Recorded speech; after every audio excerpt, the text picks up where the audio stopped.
20 फरवरी में हम लोग यहाँ आके बात किए थे, फिर हमने सितंबर 2020 में उसका रिव्यू किया था। फिर उसके बाद कल हम लोगों ने फिर से उड़ीसा सरकार के अधिकारियों के साथ हमारा रिव्यू हुआ, वार्ता हुआ।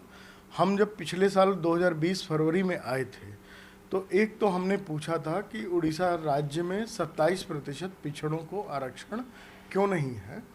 तो सरकार के अधिकारियों के द्वारा यह बताया गया था कि सुप्रीम कोर्ट के आदेश के सीलिंग के कारण उड़ीसा राज्य में हम आरक्षण पिछड़ों को नहीं दे पाते हैं, 27% आरक्षण नहीं दे पाते हैं।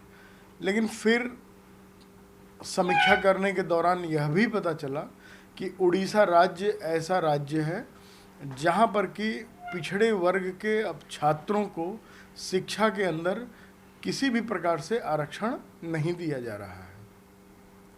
फिर दोबारा हमने जब सुनवाई किया था सितंबर में, तब भी हमने उड़ीसा राज्य के अधिकारियों से बोला कि इनको आरक्षण क्यों नहीं दिया जा रहा है। तो उड़ीसा राज्य के अधिकारियों के द्वारा यह बताया गया कि हम अभी रिव्यू कर रहे हैं, एग्जामिन कर रहे हैं।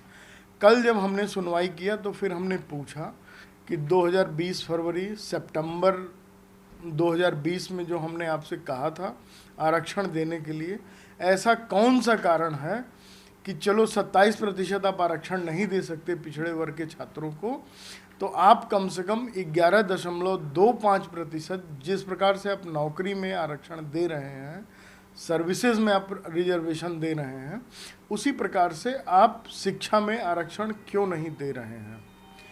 देश के अंदर, केंद्र सरकार के अंदर पिछड़े वर्ग को ओबीसी के नाम से जाना जाता है, लेकिन उड़ीसा राज्य के अंदर पिछड़े वर्ग को एसईबीसी के नाम से जाना जाता है, सोशली एंड एजुकेशनली बैकवर्ड।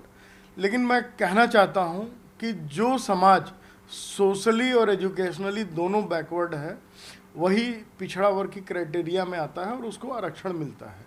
जब तक उस समाज का व्यक्ति पढ़ेगा ही नहीं तो वो उसका सामाजिक रूप से उत्थान नहीं हो सकता, वो सोशली आगे नहीं बढ़ सकता। उड़ीसा राज्य के अंदर पिछड़े वर्ग के जो सोशली और एजुकेशनली बैकवर्ड लोग हैं, उनको एजुकेशन में ही रिजर्वेशन नहीं दिया जा रहा है। ये यहाँ की व्यवस्था पर बहुत ही प्रश्नवाचक चिन्ह खड़ा करता है।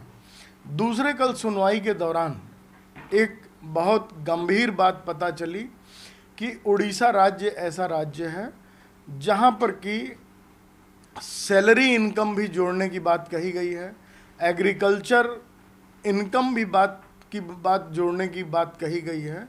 मैं तो वो प्रोफार्मा देख करके बहुत सरप्राइज हुआ कि इस प्रकार से उड़ीसा राज्य के अंदर कैसे हो रहा है।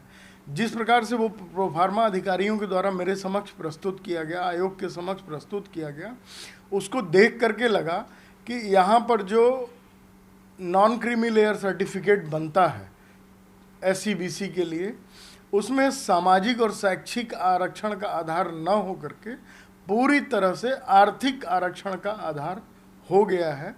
यह पिछड़े वर्ग के साथ बहुत ही खतरनाक और अन्यायपूर्वक कार्रवाई मुझे प्रतीत हुआ।